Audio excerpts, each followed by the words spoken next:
साथियों, आज हम पीजीएस इंडिया प्रमाणीकरण पर विस्तार से चर्चा करने से पहले पिछली 2 कड़ियों में जो किया गया उसके बारे में आपसे संक्षेप में पहले बात करेंगे।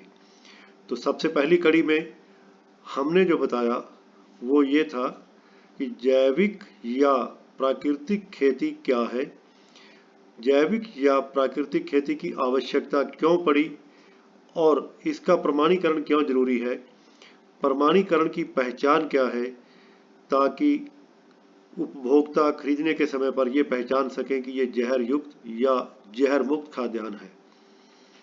दूसरी कड़ी में हमने आपको भारत में प्रमाणीकरण की विभिन्न पद्धतियों, उनको कौन सा मंत्रालय और कौन सा संस्थान लागू करता है उसके बारे में जानकारी दी और साथ ही पीजीएस इंडिया सर्टिफिकेशन के बारे में विस्तार पूर्वक बताया कि उसकी पहचान क्या है, उसे कौन सा मंत्रालय और कौन सा संस्थान लागू करता है और किस तरह से वो आगे किसानों तक पहुंचाया जाता है। तो आज अब हम तीसरी कड़ी पर पहुंचे हैं जिसमें हम आपको विस्तार से बताएंगे कि पीजीएस इंडिया सर्टिफिकेशन किस तरह से कार्य करता है। तो चलिए हम बढ़ते हैं तीसरी कड़ी पर।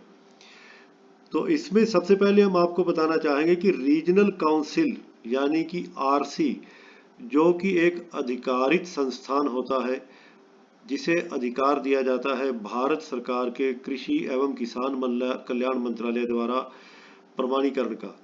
तो रीजनल काउंसिल के क्या अधिकार हैं? सबसे पहला, प्रमाणीकरण के तहत क्या अधिकार है?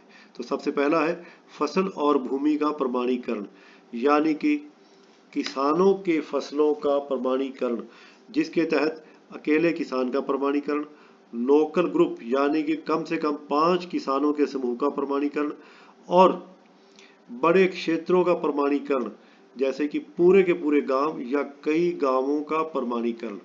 साथ ही साथ जो व्यक्ति या संस्था जैविक खाद्यान्न खरीद करके आगे पहुंचाती है या स्टोर करती है, प्रोसेसर को देती है या बेचने वाले को देती है, तो उनका प्रमाणीकरण और जैविक खाद्यान्न को प्रोसेसिंग करने वाले संस्थानों का भी प्रमाणीकरण, यानी कि जो आटा बनाते हैं या जैविक दालें बनाते हैं, जैविक मिठाइयाँ बनाते हैं और अन्य कई प्रकार के जैविक उत्पादन बनाते हैं, उन सब का प्रमाणीकरण रीजनल काउंसिल के अधिकार क्षेत्र में आता है। एक बार फिर से इसको हम दोहरा रहे हैं कि पीजीएस इंडिया के तहत जो प्रमाणीकरण के प्रावधान है वो अकेले किसान का प्रमाणीकरण, किसानों के समूह का प्रमाणीकरण, पूरे के पूरे गांव या कई गांवों का बड़े क्षेत्रों का प्रमाणीकरण, प्रोसेसर एवं हैंडलर का प्रमाणीकरण। अब हम आगे बढ़ते हैं कि रीजनल काउंसिल की कुछ जिम्मेदारियां और कार्य हैं, वो क्या क्या है।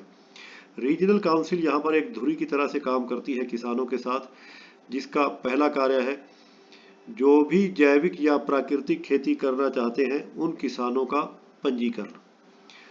दूसरा, इन किसानों के पंजीकरण के लिए इनके खेतों की जानकारी, इनके पशुधन की जानकारी, इनकी पारिवारिक जानकारी और खेत के इतिहास की जानकारी वेब पोर्टल पर डालना। जो भी कुछ किसानों के लिए लिटरेचर मिलता है भारत सरकार के द्वारा, उसको स्थानीय भाषा में तैयार करना व किसानों तक पहुंचाना, किसानों को जैविक खेती की, जैविक प्रमाणीकरण की और राष्ट्रीय जैविक उत्पादन के नियमों की जानकारी देना, ट्रेनिंग देना, किसानों को इसमें जो डॉक्यूमेंटेशन होता है उसमें मदद करना, किसानों की बैठकों, उनके प्रशिक्षण और उनके खेत निरीक्षण में सक्रिय भागीदारी करना, किसानों को जैविक या प्राकृतिक खाद्यान्न या खेती का प्रमाण पत्र जारी करना, जैविक खेती या जैविक खाद्यान्न को वेब पोर्टल पर, जैविक खेती वेब पोर्टल पर जैविक खाद्यान्न की एंट्री की सुविधा प्रदान करना, बाजारीकरण के लिए इन किसानों को लिंकेज प्रदान करना और निरीक्षण और निगरानी जैविक खेतों की, ये एक बहुत ही महत्वपूर्ण जिम्मेवारी है रीजनल काउंसिल की। अब हम आगे बढ़ते हैं कि लोकल ग्रुप, जिसे शॉर्ट में बोलते हैं एलजी, उसके लिए पात्रता और मानदंड क्या है। रजिस्ट्रेशन करवाने से पहले, जैविक खेती के लिए रजिस्ट्रेशन करवाने से पहले एक लोकल ग्रुप में कम से कम 5 किसानों का होना जरूरी है। यहाँ पर आप देख रहे हैं 1, 2, 3, 4 और 5। अधिकतम संख्या कितनी भी हो सकती है, उस पर कोई रोक नहीं है, परंतु हमारे अनुभव के आधार पर हम ये कह सकते हैं कि 20 या 25 किसानों की संख्या ठीक रहती है, जिससे वो आपस में मिलजुल सकते हैं, आपस में सलाह मशवरा कर सकते हैं, खेतों के निरीक्षण भी कर सकते हैं। ज़्यादा 20 या 25 से ज़्यादा किसान होने पर इन सभी कार्यों में मुश्किल आती है। तो ये 5 किसान कहाँ से होने चाहिए? एक ही गांव अथवा आसपास के गांवों से एकत्र हुए किसान ही होने चाहिए, 5 या उससे ज़्यादा, 20 या 25 जो भी हो, ताकि ये सब किसान एक दूसरे के साथ नियमित रूप से बातचीत कर सके, बैठक कर सके, मिलजुल सके और अपने फैसले ले सके। साथ ही साथ हर किसान के लिए पशुधन रखना जरूरी है, ये जैविक खेती का एक हिस्सा है, परंतु अगर समूह के कुछ किसानों के पास पशु नहीं है तो उन्हें 24 महीने के भीतर जैविक प्रबंधन के लिए पशुधन के साथ पूरा खेत जैविक करना होना अनिवार्य होता है। अगली जो शर्त है, जो पात्रता है, वो ये है कि किसी तरह का कोई भी प्रतिबंध नहीं है कि कोई किसान कितने एरिया में जैविक या प्राकृतिक खेती कर सकता है, परंतु एक सदस्य का समूह के कुल भूमि का 50% से अधिक नहीं होना चाहिए। ये एक बहुत ही महत्वपूर्ण शर्त है। इसके साथ ही साथ जैविक खेती में समानांतर उत्पादन, यानी कि खेत के कुछ हिस्से में आप जैविक खेती कर रहे हैं और बाकी हिस्से में आप वही परंपरागत जहर युक्त खेती कर रहे हैं, उसकी अनुमति नहीं होगी। परंतु अभी शुरुआती दौर में इसको सख्ती से लागू नहीं किया गया, इसलिए कोई भी किसान अपने खेत के कुछ हिस्से में जैविक खेती या प्राकृतिक खेती कर सकता है, परंतु उसे अन्य शर्तों पर गौर करना होगा ताकि जहर युक्त और जहर मुक्त खाद्यान्न आपस में मिले नहीं। हाँ, जब वो सीख जाएंगे तो उसके बाद अगले 2 या 3 साल में उनको अपने पूरे खेत के अंदर जैविक या प्राकृतिक खेती करनी होगी, तब समानांतर खेती की अनुमति नहीं होगी। महिला किसानों की भी भागीदारी सुनिश्चित करनी होगी। किसानों के समूह के कम से कम 25% सदस्य जो है वो पीजीएस प्रमाणीकरण या एनएसओपी यानी कि भारतीय राष्ट्रीय ऑर्गेनिक खेती के जो मापदंड है उनके साथ अच्छी तरह से वाकिफ होने चाहिए, जिसके लिए रीजनल काउंसिल ट्रेनिंग देती है। खेतों के सामूहिक निरीक्षण के लिए खुद के पीजीएस ग्रुप के जो किसान हैं वो या अन्य किसी ग्रुप की आप मदद ले रहे हैं निरीक्षण के लिए, तो वो किसान अपनी कोर टीम का हिस्सा जरूर होने चाहिए ताकि वो प्रशिक्षण प्राप्त होने चाहिए। पीजीएस प्रतिज्ञा के ऊपर सभी समूह के सभी किसानों को हस्ताक्षर करने होंगे कि मैं इन शर्तों के आधार पर जैविक या प्राकृतिक खेती करूंगा और किसी भी प्रकार का उल्लंघन नहीं करेंगे। और साथ ही साथ अगर आप समूह में हैं तो समूह के समझौते पर भी हस्ताक्षर करने होंगे।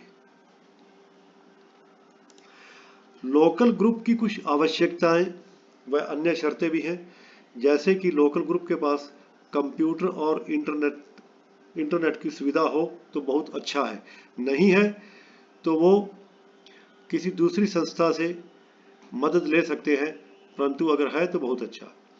लोकल ग्रुप को सबसे पहले रजिस्ट्रेशन करवाना जरूरी है और उस रजिस्ट्रेशन के साथ उन्हें एक आईडी और एक पासवर्ड दिया जाता है। जिस तरह से बैंक खाता खुलता है वैसे ही ये प्रक्रिया है।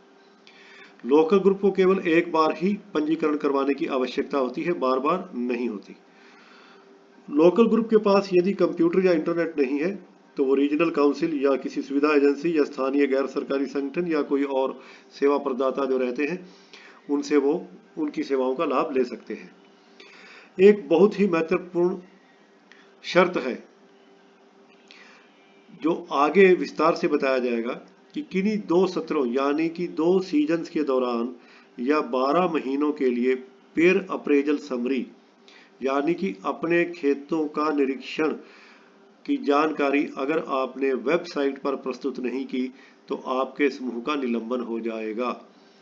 ऐसी स्थिति में सर्टिफिकेट निलंबन की स्थिति में आपको दोबारा से पीजीएस ग्रीन 1 स्टेटस से शुरुआत होगी, यानी कि 0 से शुरुआत होगी। ये बहुत ही महत्वपूर्ण शर्त है समूह के किसानों के लिए या एकल किसान के लिए भी। अब हम आगे बढ़ते हैं कि अकेले किसान यानी कि एकल किसान का पीजीएस प्रमाणीकरण कैसे होता है। एकल किसान का प्रावधान के अंतर्गत प्रमाणीकरण किया जाता है, जिसमें किसी समीप के लोकल ग्रुप द्वारा मानकों के अनुसार निरीक्षण किया जाता है, वे गारंटी ली जाती है।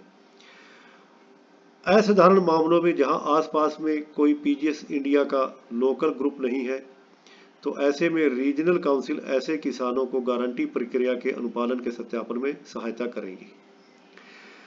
एकल किसान का रजिस्ट्रेशन एक अंतरिम व्यवस्था है। ऐसे एकल किसान को उचित समय यानी कि ज्यादा से ज्यादा 2 वर्ष में समूह बनाने के लिए ग्रामीण समुदाय से अन्य सदस्यों को लाने और व्यक्तिगत स्थिति को समूह की स्थिति में बदलने का प्रयास शुरू करने चाहिए, क्योंकि अगर ये 2 वर्ष तक कम से कम 5 किसानों का समूह नहीं बनता तो एकल किसान की रजिस्ट्रेशन रद्द कर दी जाती है। तो साथियों, ये थी अभी तक तीसरी कड़ी की जानकारी। ये ज़्यादा से ज़्यादा उपभोक्ताओं तक और अन्य किसानों तक जानकारी पहुंचाने के लिए आप दमदार माटी जैविक प्रसार संस्थान के इस प्रयास को सफल बनाएं, जिसके लिए आप बेल आइकन भी दबाते रहिए ताकि आप तक नई वीडियो पहुंचती रहे, और साथ ही साथ अन्य साथियों तक जानकारी पहुंचाइए। सब्सक्राइब भी कीजिए ताकि आप ज़्यादा से ज़्यादा जैविक खेती को आगे बढ़ा सकें। साथियों, इसी के साथ ही हम सर्टिफिकेशन की जो जानकारी है इसको जारी रखते हुए बीच बीच में हम आपको कई ऐसे किसान साथी हैं जो बहुत ही उत्तम तरीके से कई वर्षों से जैविक या प्राकृतिक खेती कर रहे हैं, उनके खेतों के बारे में भी जानकारी देते रहेंगे और उन्हीं से ही आपको उनके खेतों के बारे में जानकारी सुनने को मिलेगी। धन्यवाद।